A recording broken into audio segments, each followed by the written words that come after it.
En estos momentos vamos a escuchar la palabra de Dios. Dispón tu corazón para que el mensaje llegue hasta lo más profundo de tu ser.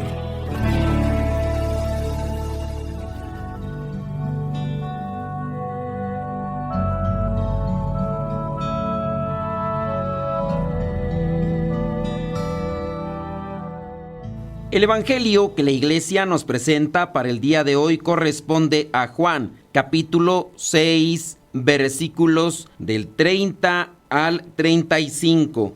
Dice así: Le preguntaron entonces: ¿qué señal puedes darnos para que al verla te creamos? ¿Cuáles son tus obras? Nuestros antepasados comieron el maná en el desierto, como dice la Escritura. Les dio a comer pan del cielo. Jesús les contestó: les aseguro que no fue Moisés quien les dio a ustedes el pan del cielo, sino que mi Padre es quien les da el verdadero pan del cielo, porque el pan que Dios da es el que ha bajado del cielo y da vida al mundo. Ellos le pidieron: Señor, danos siempre ese pan. Y Jesús les dijo: Yo soy el pan que da vida. El que viene a mí nunca tendrá hambre, y el que cree en mí nunca tendrá sed. Palabra de Dios. Te alabamos, Señor. Señor Jesucristo, nuestro divino Salvador, enseñando a los hombres el fuego de tu amor.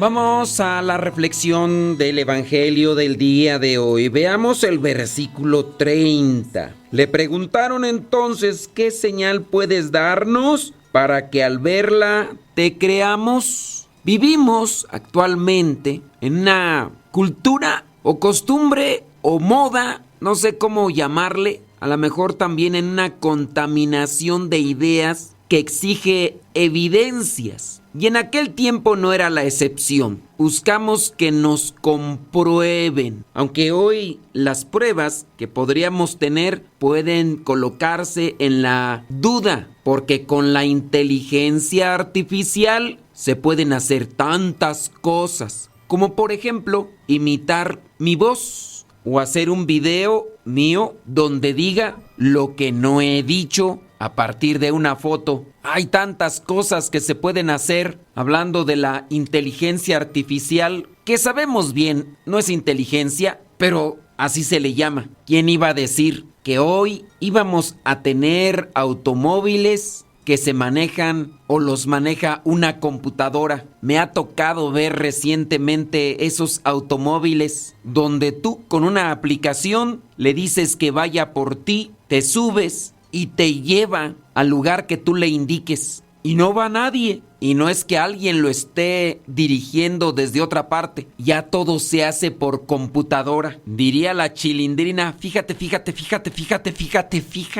En fin, las señales. Le están pidiendo al Señor Jesús señales. Pero en el caso de Dios, ¿cómo podemos estarle pidiendo señales cuando sabemos que todo lo que nos rodea viene de su mano? En el caso del Señor Jesús, las señales ahí estaban. Los enfermos habían sanado, los muertos habían vuelto a vivir. Cuando le preguntan cuáles son tus obras, cuando se sabe que ha dado de comer a una multitud, ha hecho que paralíticos se levanten, se ha escuchado que ha caminado sobre el agua y aún así hay gente que sigue dudando. Podemos dudar de la gente porque es lo más recomendable. Fíjate que ahora, hablando del clonar las voces, alguien puede agarrar el audio de un familiar, perdió o le robaron el celular, lo dejó abierto, no le puso los pasos de seguridad. La persona que lo robó encuentra un audio, clona la voz, hace que diga cualquier otra cosa, mándame dinero, préstame,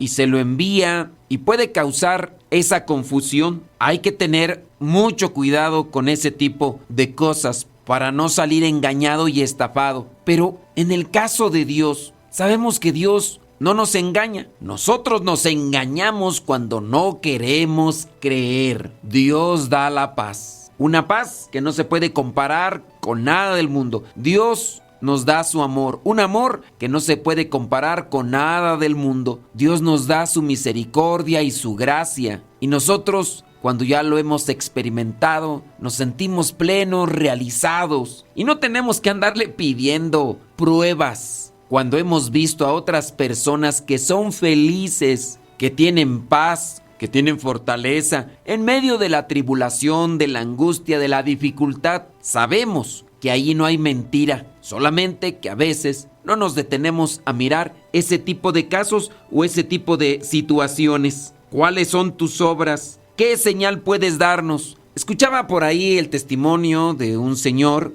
De niño yo era extremadamente religioso, muy católico, a tal grado que estuve en la escuela apostólica unos meses. Tenía 12, 13 años. Mi papá pues no estaba muy contento con el tema y me dijo, no, a ver, ven para acá, todavía no vamos por ese camino. Y seguí siendo bastante católico y después me alejé un poco. Y hoy, entre más estudio biología hasta mecánica cuántica y partículas subatómicas, y cada vez estoy más convencido, seguro, adentro de mí mismo, de la creación de Dios. Es impresionante. Poca ciencia aleja a Dios, mucha ciencia acerca a Dios.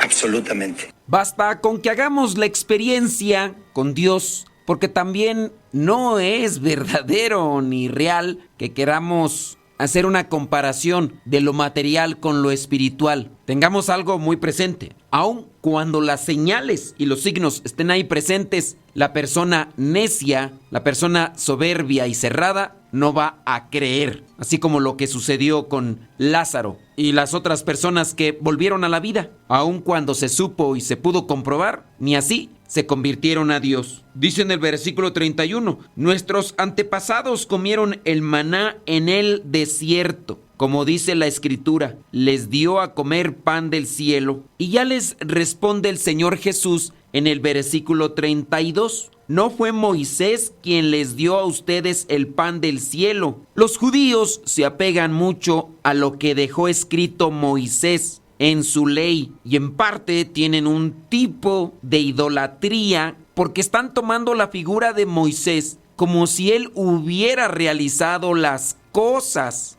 Y no es así. La aclaración del Señor Jesús también nos puede dar una sacudida a nosotros. Y es que hay muchas personas que consideran y piensan que los seres humanos o los santos son los que hacen los milagros. Pensar así es estar equivocados. Moisés no fue quien dio el pan del cielo. Moisés intercedió y el pan que no era del cielo, pero por obra del que está en el cielo, llegó para alimentar a aquellos judíos que se encontraban en camino a la tierra prometida. Pero aquello que comían no era del cielo, porque seguía siendo de la tierra. Aquello que encontraban para alimentarse, lo encontraban cuando se había levantado el rocío de la mañana y tenían que prepararlo con aquellas flores blancas que recogían, tenían que amasarlas con algo de miel y era lo que les daba el sustento, la fuerza para seguir caminando, pero no era del cielo, seguía siendo algo natural. Ellos, los judíos, afirman y presentan que Moisés les había dado eso. El Señor Jesús busca aclararles, el pan que Dios da es el que ha bajado del cielo y da vida al mundo. Si en este caso nos damos ya los términos espirituales, entendemos que el pan del cielo tiene que ser en forma espiritual. No alimentará al cuerpo, alimentará el alma, la fortalecerá. El alma no es física, es espiritual. El pan bajado del cielo tiene que ser en este caso espiritual, bajo las formas de pan terrenal, pero no es lo terrenal lo que alimenta el alma, sino lo espiritual. Aquí es donde hay que pedirle a Dios que nos dé esa fe y que el Espíritu Santo nos ilumine para entender lo espiritual, que lo queremos entender con lo material, ni tampoco lo material podemos entenderlo con lo espiritual, pues son dos cosas diferentes. Aunque lo espiritual puede estar en lo material, como el alma siendo espiritual puede estar en nuestro cuerpo, pero el alma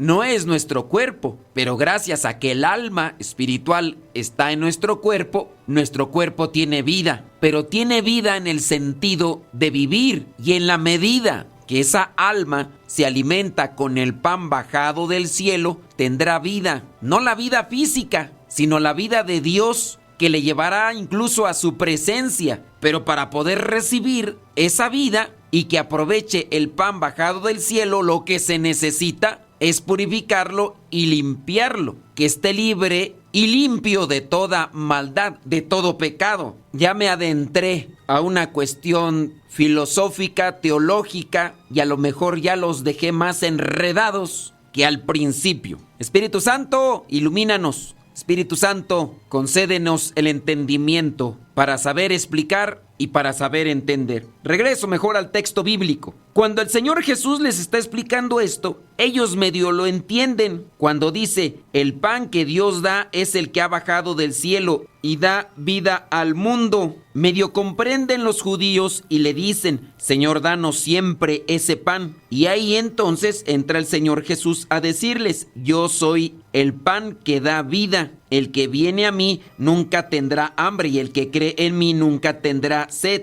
Y ahí es donde va a empezar el conflicto, porque nuevamente dan un paso hacia atrás con el proceso de razonamiento más bien lógico, humano, material, aunque la explicación y el ofrecimiento de nuestro Señor Jesús todavía no termina, porque aunque lo pudiera explicar en forma física o material, no lo entenderían, porque para entender entonces en qué consiste ese pan que da vida, tienen que seguirle escuchando y acompañando para que en el proceso de la revelación de Dios, que tendrá que darse en la medida de la crucifixión, muerte y resurrección, podrán ir comprendiendo y entendiendo esto, principalmente los apóstoles, y después dándolo a conocer a los discípulos. El pan del cielo que da vida eterna. El pan físico ayuda a mi cuerpo a que tenga fuerza y vitalidad en esta vida, pero el pan bajado del cielo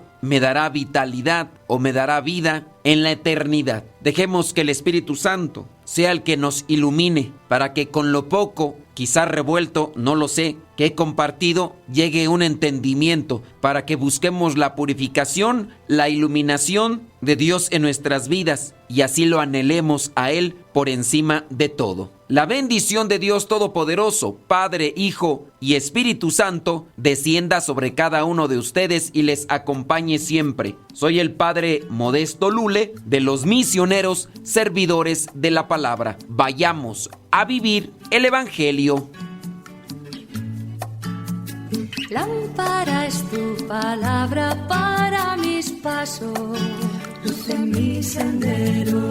Lámpara es tu palabra para mis pasos, luz en mi sendero. Luz, tu palabra es la luz. Luz, tu palabra es la luz.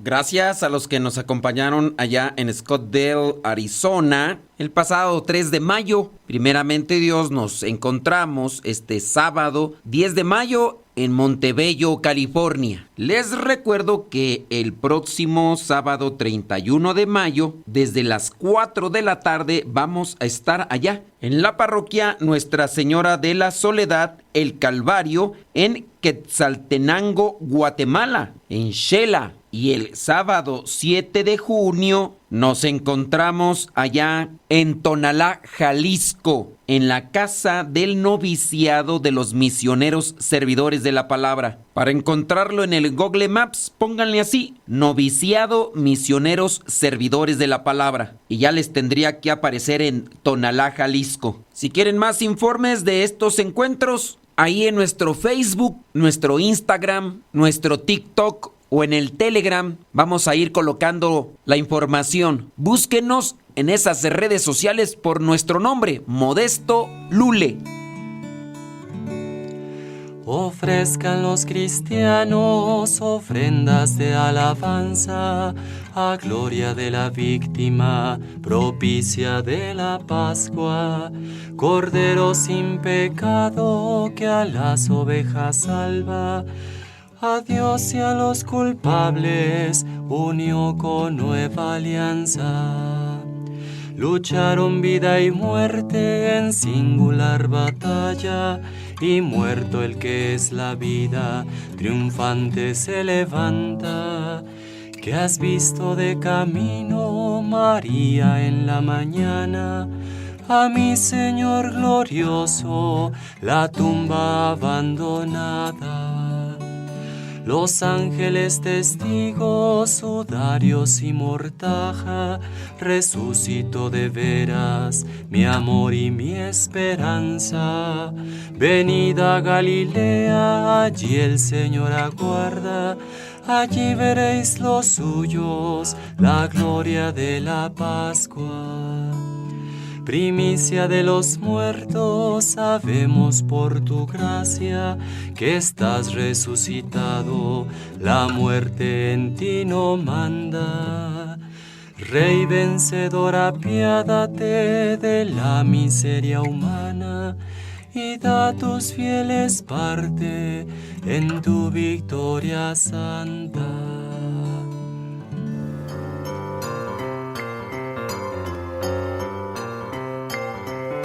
Muy bien, señoras y señores, chiquillos y chiquillas. Yo sé que ustedes esperan esta trivia siempre con muchísima atención porque pone a prueba sus conocimientos. En este caso van a ser bíblicos.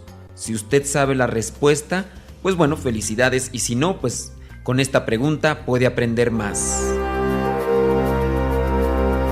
La pregunta es la siguiente. ¿Cuántos años vivió Adán? Sí, Adán, el primer hombre creado por Dios.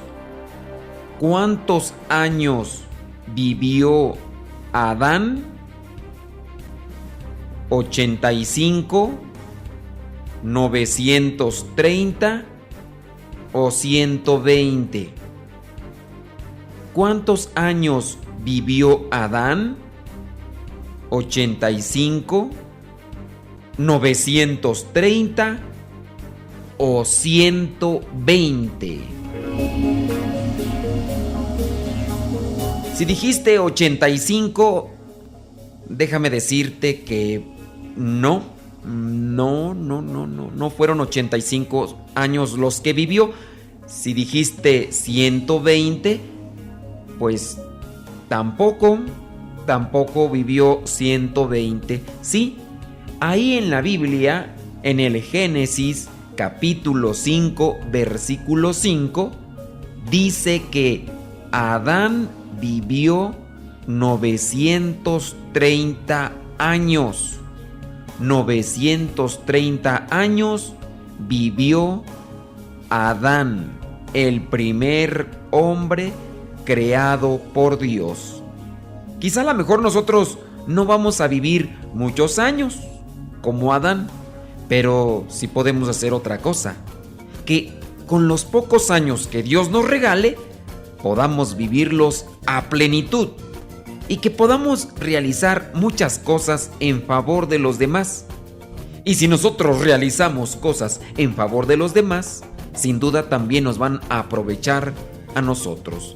Sí, porque en la medida en que ayudamos a los demás a ir hacia Dios, realizando estas cosas buenas, también nosotros nos encaminamos y nos acompañamos hacia la vida eterna, que así debe ser el camino del cristiano.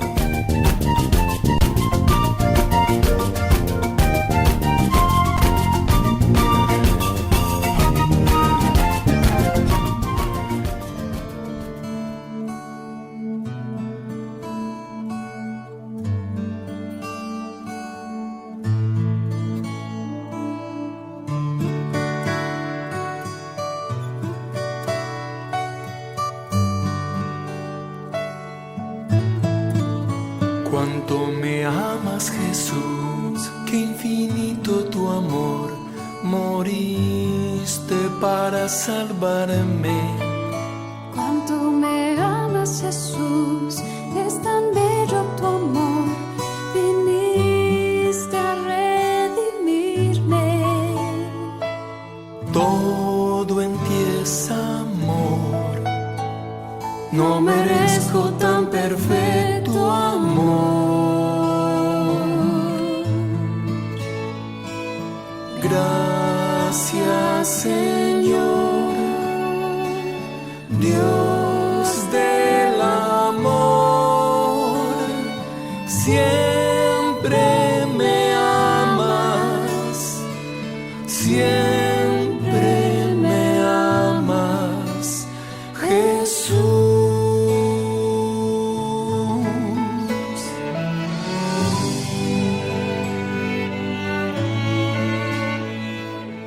Este canto, esta canción se llama Siempre me has amado, de Roberto León y Celinés Díaz.